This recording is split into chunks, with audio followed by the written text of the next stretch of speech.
That's a big guest right there. Oh, so big. Bigger than a glacier. Yeah. So I guess we want to start and bring in Jeff for the news. Stop the music. It's time for news. Let's head over to the drone newsroom. Standing by the drone teletype right now, bringing you all the news. It's Jeff Sills. What's happening? Hey, how's it going to you guys? Hey. Glad to hear you. Glad to see you here, Kelly. Woo! that was fun. Yeah. Let's do it again. Okay, now. So we'll start off the news with a gentleman at Lake Champlain who has come up with a rather interesting way of using his drone to fish. Yeah, check this out. Okay, I'm going to throw this out a little bit just so that we can get it further from the line. Take off.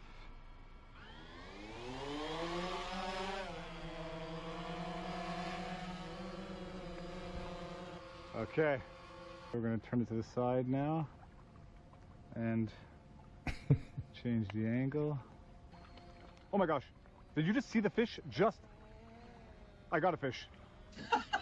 Oh my gosh. Holy crab apples. Oh my gosh. We got it. Okay, well, the fish is on the end. That is a huge fish. We're gonna bring it in by hand from now. I don't think I would do that because of the possibility of it getting tangled up in the fishing line, right? Did the drone catch the fish, or did the fish catch the drone? Yeah. It's old. He had some sort of a special lure on there and was actually using the drone to drag the lure through the water to get the fish. And what he ended up catching was a pretty sizable fish. So I was impressed the drone was able to pull it to the shore. Yeah, you never know what size fish you're going to get. It's going to be beyond the capable limits of the drone, and then in which case you're done. That's it. It's over. Yeah, but a lot of people are doing that because I guess if you want to get the good fish, they're out far and you can't cast that far. So, but I want to certainly get a T-shirt that says "Holy Crab Apples" on it. That's my next thing.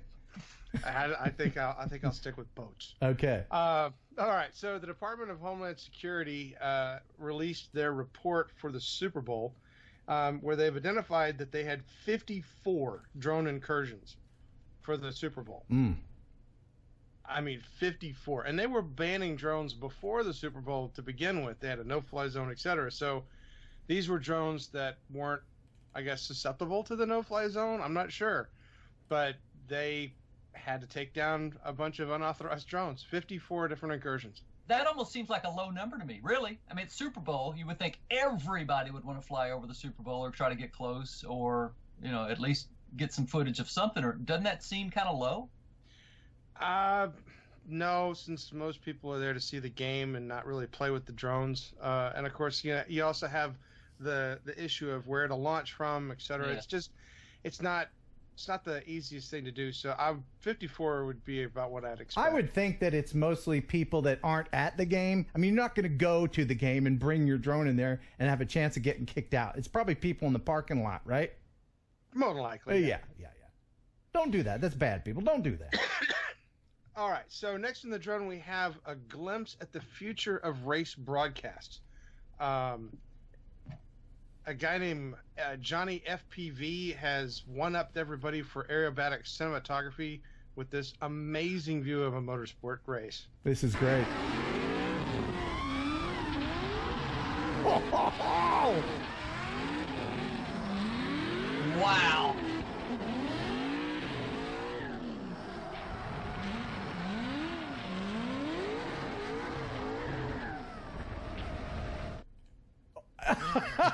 I could watch an hour of that.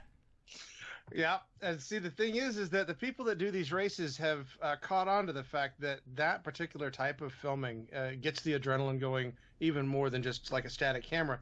So pay very close attention to races in the future. You're going to see a lot more of those types of film viewpoints in the races. Oh, I totally welcome that. You have to be concerned, how will it interfere with the race? Can the drone get in driver's eye line if a drone hits the wrong part of a car? I don't know what kind of problems could they have. But, back with and I forget what it's called. What's in the NFL, they have these cameras that are on on wires. Yeah. Like a cable cam. Cable cam, yeah. So there was an argument that would interfere with the game, and they've actually interfered with games. The wires, they've punted and it's hit the wires. So, Oh, they had one of those fall and land in the middle of the field during the middle of a game. I remember Football that. Player, yeah, so they're staring at the camera. So. But I guess if it gets more TV viewers, then they'll set those risks aside. Yeah, well, and the thing is, they're using little race drones, and so more than likely, if one of those collided with a car, the drone would take more damage than the car would. True. So, all right. So next in the news, DJI, our all favorite drone manufacturer, has announced a solution development partnership with the Los Angeles Fire Department when Keenan first told me about deploy drones, new I technology. didn't take it seriously. I thought of it as more of a toy than a functional part of the fire service. A few years back, we had an incident where a vehicle drove off the road and into a pond. Keenan brought his own drone and used it to map out the most likely location of the vehicle underwater. I remember the day was really cold, dangerously cold to be operating underneath the ice. The map that Keenan created helped us locate one of the victims that otherwise could have taken us days longer in dangerous conditions. This eventually led me to change my position on drones, and I gave Keenan the authorization to start a UAS program for the department. It was a September afternoon, and we were called in to assist law enforcement with an armed subject who had barricaded himself inside a residence. Police and fire departments often work together as their training and resources overlap a lot. I requested the Linwood Fire Department to assist as I knew Keenan had thermal capabilities. The subject's phone died, and negotiators needed to safely get him a new one to keep talking. The incident commander looked at me and said, "Can you deliver it with a drone?" I said, "Of course we can. We're firemen." Frankly, I had no idea how, but I knew Keenan could come up with a way. I had just attached a drop release system to an M600 and saw this could be an option. I had never done this before, and it wasn't 100% sure it could be done. Approaching slowly, we successfully positioned the cell phone just outside of a window until the suspect grabbed it. I released it from the drone, and 5 hours later, he surrendered peacefully. Yeah, that's cool, man. Drones are here, part of our lives, and they're here to stay, and they're doing good things. Yeah, and the partnership is going to allow DJI to, I guess, develop new tools and new, specialities for the drones to be able to work within the framework of the LAPD and the fire department. I have to back up a second. Someone in the chat is accusing us of playing a clip from a video game with that car chase. That was real, right? That was not a video game. That was real. It came from several different locations, and the person that actually flew it is a guy named Johnny Schreier, better known as Johnny FPV. He's a Chicago native, has done lots of motorsport drone flights. So it's real. Yeah. I'll play it one more time. It looks surreal. That's why you might think it's a video game, but it is cool. Here it is one more time.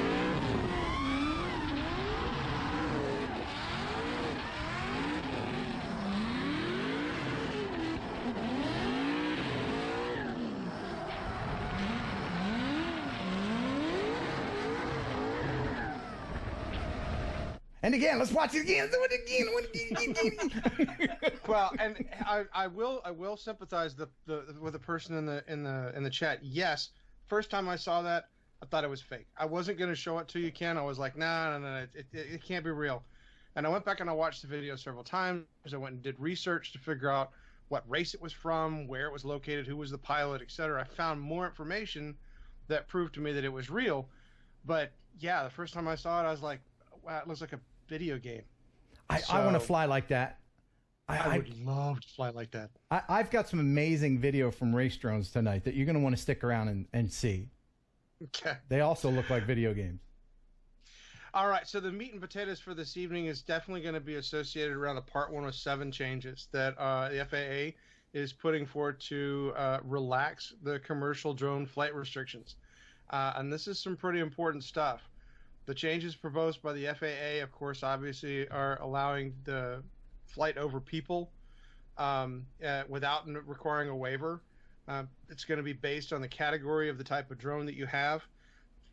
as to whether or not the manufacturer has deemed that drone safe to be able to be flown over crowds, etc. And of course, obviously, if the drone doesn't have any defects, of any kind as well. Flying at nighttime is the other one that we are familiar with, where the FAA is going to allow night. Jeff. When you watch back, Jeff, and you get to this point, I should have hooked up my Ethernet cable.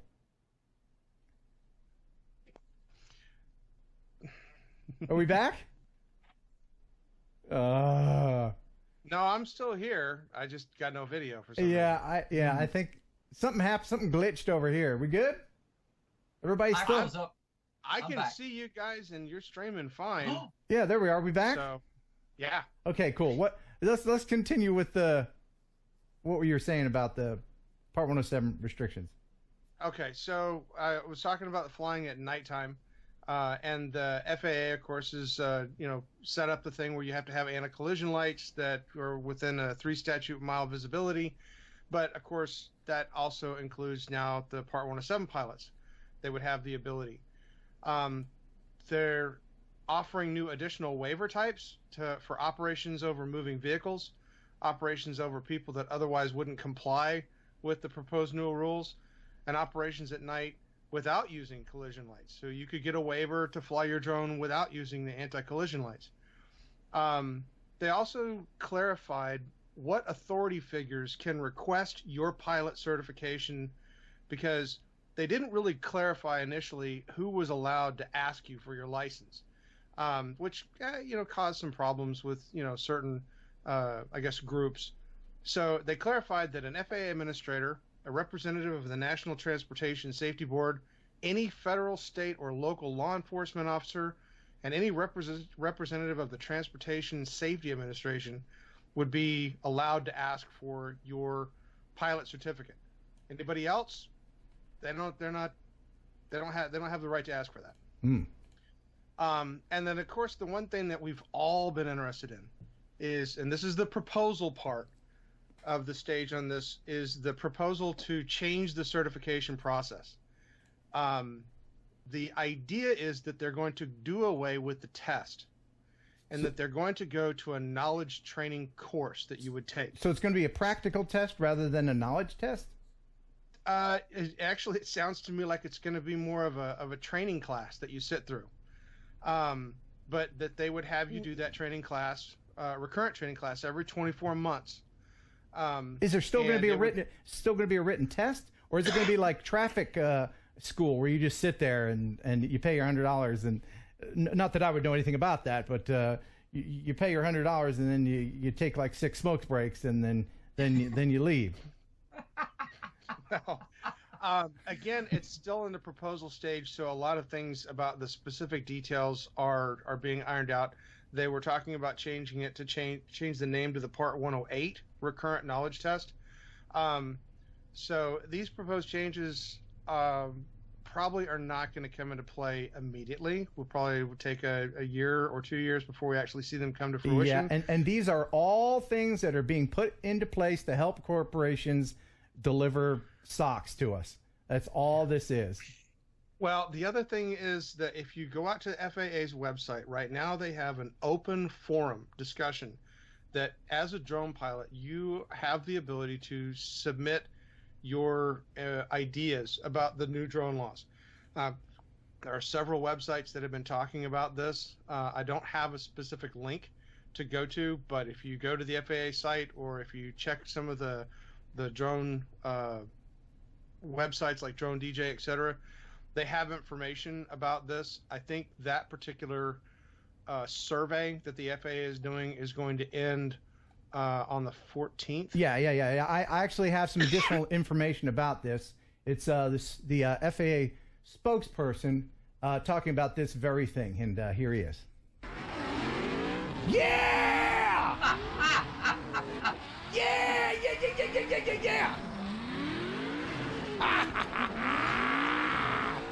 Woo! Yeah, baby! Now, I wasn't saying that your news was getting boring or anything. I was just wanting to mix it up. Thanks for that. Moving on. I worked so hard on this. You know that? I mean, I would rather take a training course or some type of, program than take that stressful test again. That thing stresses me out, Yeah, it man. was 40 questions of a lot of stress. Yes, indeed. Yeah. and the training course would be geared more toward the drone rules versus all of the other stuff that the FAA put in the test, with reading maps, etc. So it's a good thing. It is a good thing. I actually have some more video from the spokesperson. Oh, yeah! Yeah!